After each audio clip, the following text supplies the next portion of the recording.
होगा, अपना विचार पूरा होगा कि गुरुजी गाथा सुनाते हो पर मुस्कुराते रहते हो, ये बात आपको ज्ञात होते होगी।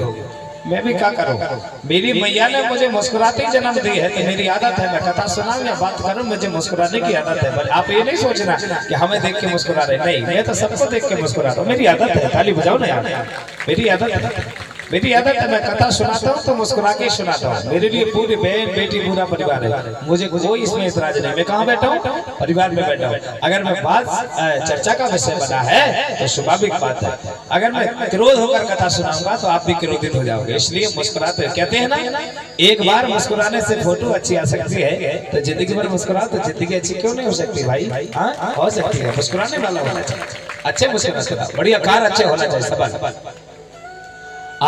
तो भैया, हाँ देखो ना, आपकी जो गाथा है वो कहाँ है, ध्यान करना यार, गाथा कहाँ है भैया, कोई बताएगा मुझे? जी, कौन गाथा कहाँ है हमारी, बताओ जरा, आप लोग बताओ। भूमिका जी, अपनी गाथा कहाँ चल रही है? नहीं, कोई नहीं बताएगा, ये भूमिका गुरु जी बताएंगे। बताओ भैया। अरे भाई, आप यहाँ बैठे हो तो पता तो होना चाहिए हमारी गाथा कहाँ चलती है। जब आपको पता नहीं है तो मेरी सगा को कैसे पता है? सरपंच साहब को ज्ञात है, मुझे पता है, किसी को पता हो चाहे ना हो, पर गांव के मुखिया को पता होना चाहिए, और वो सरपंच साहब को पता है। बोलिए परम शक्ति बड़ा पेंता। तो मेरे प्यारे भक्तों, यहाँ पर दोनों का विषय बना हुआ है। अब आगे आगे भैया भीमाल चलते जा रहे हैं और उनके पीछे पीछे दोनों बमलाई और सबलाई जा रही है, दोनों विचार बना रही है, दोनों यहाँ से चलती जा रही है। अब यहाँ से चलते चलते चलते भैया जहां पर दादा रहता था मार भूमिका, वहीं पर पहुंच जाते थे। लेकिन भैया मेरे के किनारे में जाकर के उन्होंने क्या किया, देखो जरा, उन्होंने जैसे ही मेरे के किनारे पहुंचे तो उन्होंने उनकी बड़ी बहना जो मेरे दाई थी, मैंने गाथा में सुनाया था आपको, 5 बहना है उनकी। कितनी? 5 बहना, ध्यान नहीं भूलना। 5 बहन में से जो बड़ी वाली बहना वो मेरे दाई है, छोटी वाली बहन है पलगट माई, यानी हनुमान जी की जो बहन का नाम बता रहा हूँ, इधर उधर ध्यान नहीं देना। बड़ी बहन का नाम है मेड़ा दाई, दूसरी का नाम है फटगड़ दाई, तीसरी का नाम है जोगनी, और चौथी का नाम है घूर माई, और सबसे छोटी वाली का नाम है खेर माई। ताली बजाओ, खेर माई। ये 5 बहन। जो बड़ी वाली बहन है वो मेड़े के किनारे पर बैठी हुई थी। कहाँ? मेड़े के किनारे। अब यहाँ से जैसे ही बाबा भीमाल पहुंचे तो मेड़े के किनारे पर मेड़े दाई बड़ी वाली बहना बैठी हुई थी। उन्होंने दूर से देखा, रात्रि का समय था, उजेली रात थी, चंद्रमा दाई की रोशनी काफी फैली हुई। उन्होंने इतने दूर से पहचान नहीं, बोले ये तो हमारे भैया है। और ये बोले पीछे पीछे तो देवियां कौन चल रही है। यहाँ से पास में गए और दूर से मेरे दाई ने बोल दी, ये भैया भीमाल हो ना? बोले हाँ। कौन हो आप? अरे मैं बोले तुम्हारी बड़ी बहना हूँ। बोले, उन्होंने कहा अच्छा दीदी यहाँ कहाँ कर रही हो? बोले सीटी आ रही है। उन्होंने कहा, बोले कहा बताएं भाई वो भैया, हम भी बोले आप न जाने, पहले तो बताओ आप कहाँ से आ रहे हो? बोले ये दोनों को कहाँ ले जा रहे हो? उन्होंने बताया, बोले ये दोनों नहीं है ना है, बोले मामा की मोड़ी आए। बोले ताली बजाओ, ये दोनों मामा की मोड़ी है। बोले इनका क्या नाम है? बोले इनका नाम है बमलाई और सबलाई। तो बोले आप इनको कहाँ लेके जा रहे हो? अरे बहना मत पूछे। बोले मैं तो बड़ा परेशान हूँ। कैसे? अरे बोले ये दोनों मेरे से विवाह कराना चाहते हैं। अच्छा, तो बोले रात में कहाँ जा रहे हो आप? अरे बोले आज गुरु पूर्णिमा है, गुरु के दर्शन करे आओ। बोले ऐसा करके जा रहे हैं। उन्होंने कहा अच्छा गुरु के दर्शन करने जा रहे हैं? बोले मालूम उनका के हाँ। तो भैया आप ना जाओ। बोले क्यों? अरे बताओ अभी अभी बोले उनके गुरु के दर्शन करने बोले चौड़ागढ़ गए, पचमढ़ी गए हैं। बोले तो वो थोड़ी है, बोले वो भी गुरु के दर्शन करने गए। अरे यार बोले गड़बड़ हो गया भाई। चला तो बोले कोई बात नहीं है। वहीं मेले के पांव परे भीमाल हनुमान जी महाराज ने और अमलाई समलाई ने पांव परे वो लौट गए। अब बोले चलो गुरु के दर्शन करने चलते हैं, वहीं पर गुरु भी मिल जाएंगे और हमारे गुरु भी मिल जाएंगे। बोले भाई अब यहाँ से भैया लौटे तीनों, अब चलते जा रहे, अब चलते चलते चलते चलते भैया एक बहुत बड़ा जंगल पड़ गया, और उस जंगल में हम क्या बताएं आपको, बड़ी रात हो गई, बहुत काफी रात हो गई, धीरे धीरे कहें तो 11 बज गए रात के। अब चलते जा रहे, अब 11 बज गए रात के, चलते जा रहे। अब चलते चलते ना यहाँ पहुंच पा रहे ना वहां पर, देखो ना 11 बजे रात को 10 बजे उनके गुरु पहुंच गए थे मारूबमका भोले बाबा के दरमियान पर। तो वो दर्शन करके वो लौट रहे थे, तो बीच जंगल में मारूबमका के दर्शन हो गए भीमाल को, और वहां से उनके दर्शन करके आगे निकल गए। अब यहाँ से जैसे ही दर्शन करे तो पूछे, बोले ठीक है बेटा चले जाओ। बोले मारूबमका ने आशीर्वाद दिया तीनों को, जाओ बोले तुम्हारे काम सफल हो। अब वहां से निकलने लगे। अब मारूबमका ने कह दिया, बोले भैया भीमाल सुना तो, बोले क्या बात, इधर आओ तो। आज में बोला, अरे बोले पर भोले बाबा तुमको नहीं मिलेंगे। बोले क्यों? अरे बोले भोले बाबा आज गुरु पूर्णिमा है ना। बोले हाँ, मैं बैठा बैठा वहां सुन रहा था। बोले वो गौरादाई से कह रहे थे, बोले मैया से क्या कि 12 बजे रात में मैं कुछ जड़ी बूटी फल फूल लेने जाऊंगा, तुम कृपा करना स्नान ध्यान करके तैयार रहना है, अपने को आज की रात में ज्योत जला के बोले कुछ कार्य को सिद्ध करना है, ऐसा बोल रहे थे। बोले ताली बजाओ, जोर से बजाओ।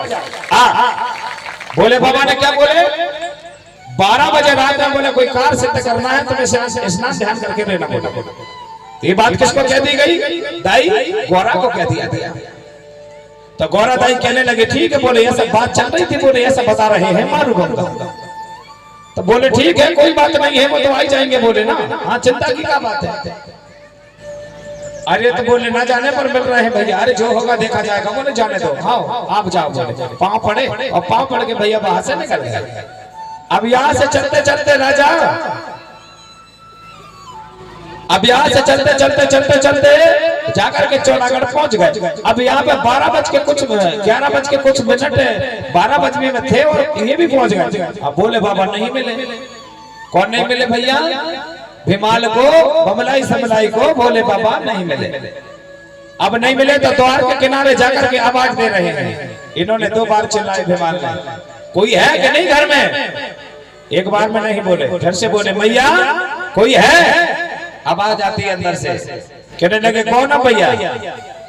अरे बोले मैं भीमाल हूँ, भूरापुर राजा, और मैं नाजीगढ़ का महाराज भूरापुर, मेरी माँ का नाम कोतवा है माँ, और मेरा बोले यहाँ पर आना हुआ है, आज गुरु के दर्शन करना चाहता है। उन्होंने कह दी गौरा ने, भैया एक काम करना भीमाल, अभी तो बोले बाबा घर पे नहीं है, आप एक काम करो, बोले द्वार के किनारे बैठे रहना। बोले क्या बोला उन्होंने? द्वार के किनारे बैठे रहना। बोले अंदर किसी को नहीं आने देना, मैं स्नान कर रही हूँ, और बाबा आ जाए तो फिर तो चर्चा का विषय होगा, सब लोग बैठ के चर्चा करेंगे। उन्होंने सोचे, बोले ठीक है। तो बैठे रह गए वहां, बात यही की है। लोगों ने यहाँ पर एक बात रख दी गई है कि जब गौरादाई स्नान कर रही थी तो मेल का पुतला बना के बिठा दिया गया था। यहाँ पे बात आती है, ताली बजाओ जोर से। मैं क्या बोल रहा हूँ, यहाँ पे कुछ संदेशा प्रकट हुआ है। वहां बताया बात यही की है, बिल्कुल सत्य है, बिल्कुल सत्य है, बात इधर उधर नहीं है। हाँ, अब हमें भी विचार करना पड़ेगा। यहाँ पे वो माटी का पुतला नहीं है, वहां पर भीमाल बाबा बैठे हुए हैं और मैया स्नान कर रही है। वहां पर कह दिया गया था कि बोले माटी का पुतला बना के बिठा दिया गया था, और वहां पर बोले जब भोले बाबा आए, उन्होंने बोले पहचान नहीं पाए, और डायरेक्ट बोले त्रिशूल उनके गर्दन में चला दिया गया, उनको अंदर नहीं जाने दे रहे।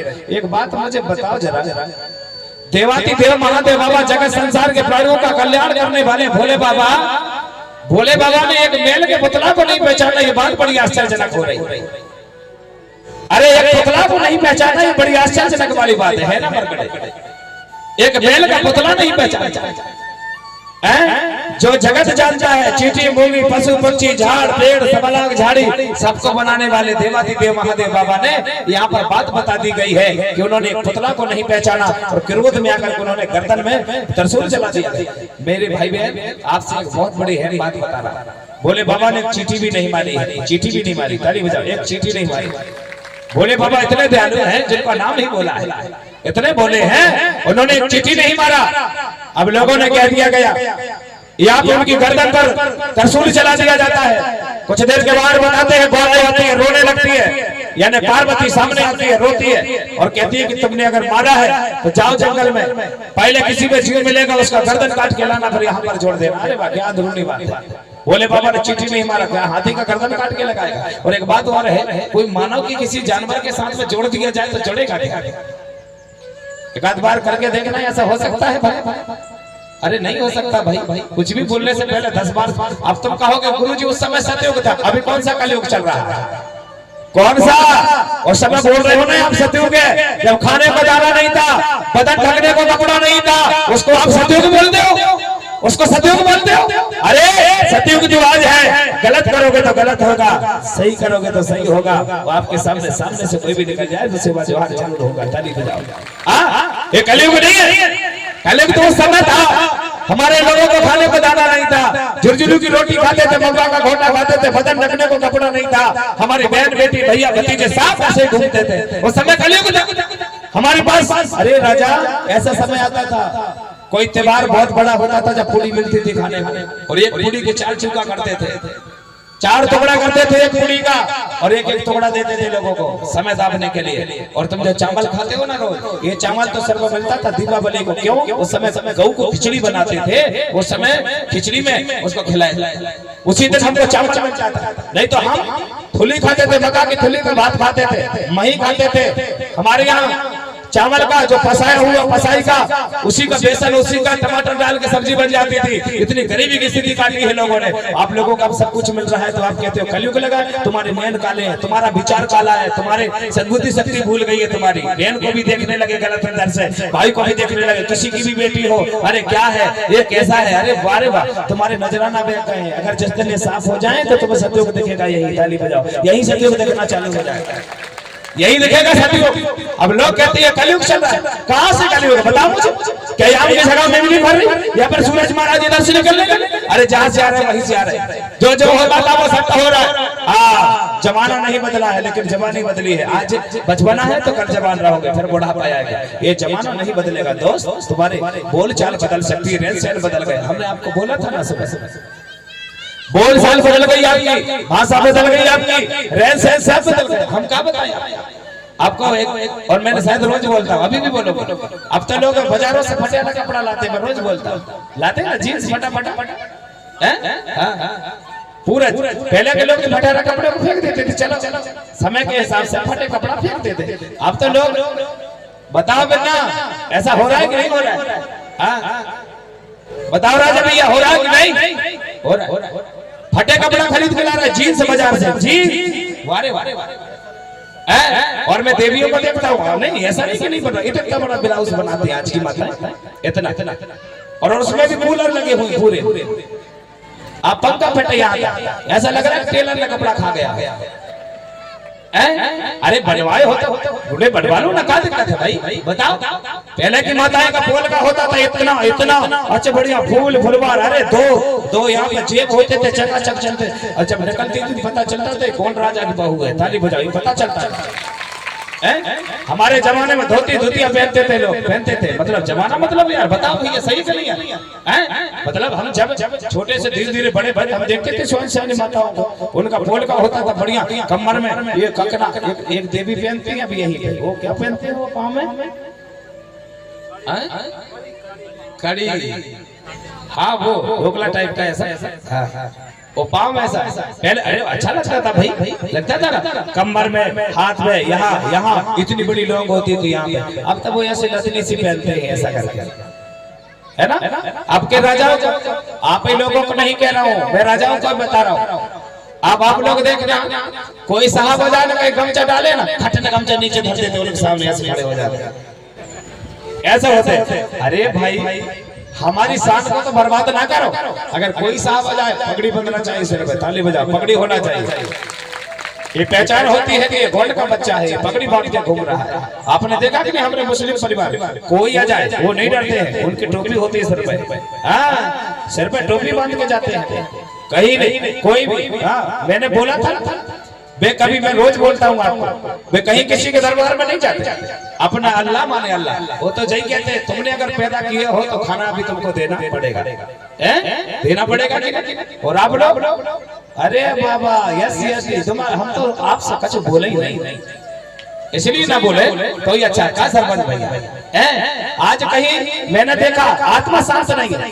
आज नर्मदा जी की पूजा, फिर शंकर जी की पूजा, ध्यान भाई को हनुमान जी की पूजा, परवतन दुर्गा जी की, नर्मदन काली मैया की, आत्मा ही शांत नहीं है, आत्मा शांत है ही नहीं। अरे कहीं भी मानो तो एक देव को मानो तो देगा, नहीं तो सब जगह घूमोगे तो कहाँ दे पाएगा भाई। एक होना चाहिए, इष्ट भी एक होना चाहिए, आराध्य देव भी एक होना चाहिए, और जिसको आप मना रहे हो हृदय पर उन्हीं का वास होना चाहिए। बोलिए परम शक्ति बड़ा प्रेमदा। ऐसे सेवा नहीं है, जितने बार सेवा बोलोगे उतने बार कार्य सुनेगा, क्योंकि मैया ने 9 महीना तक पेट भर के सेवा दी है आपको। नमक मिर्ची कम खाती थी, मेरे बच्चे के बदन में एक छोटा सा घोंसला है पेट में, हाँ दर्द ना हो जाए, पीड़ा ना हो जाए, इतने बात से पाली जोर से बोलना पड़ेगा। बोले हमारे ठेकरे ग्राम की खेरा दाईदा, अपने अपने दादा दाईदा। मेरे प्यारे बच्चों यहाँ पर बात आगे बढ़ जाती है। यहाँ पे भैया भोले बाबा के दरबार में पहुंच गए, तो यहाँ पे मैंने बता दिया कि भोले बाबा ने जो आप बात सुने हो कि गर्दन काटा ये काटा है, ये बात बिल्कुल मिथ्या है। मैं इस विश्वास का बिल्कुल समर्थन नहीं कर सकता। क्यों नहीं कर सकता? क्योंकि मैंने बंटवारा करने नहीं आया, लेकिन आपने अगर कहीं गलत बोला है तो उसको सच्चाई जरूर बताऊंगा। हाँ जरूर बताऊंगा। यहाँ पे ऐसा कुछ नहीं था बाबा बीमार, कुछ दिन के बाद भोले बाबा आ जाते हैं। उन्होंने देख लिया, भोले बाबा ने देखा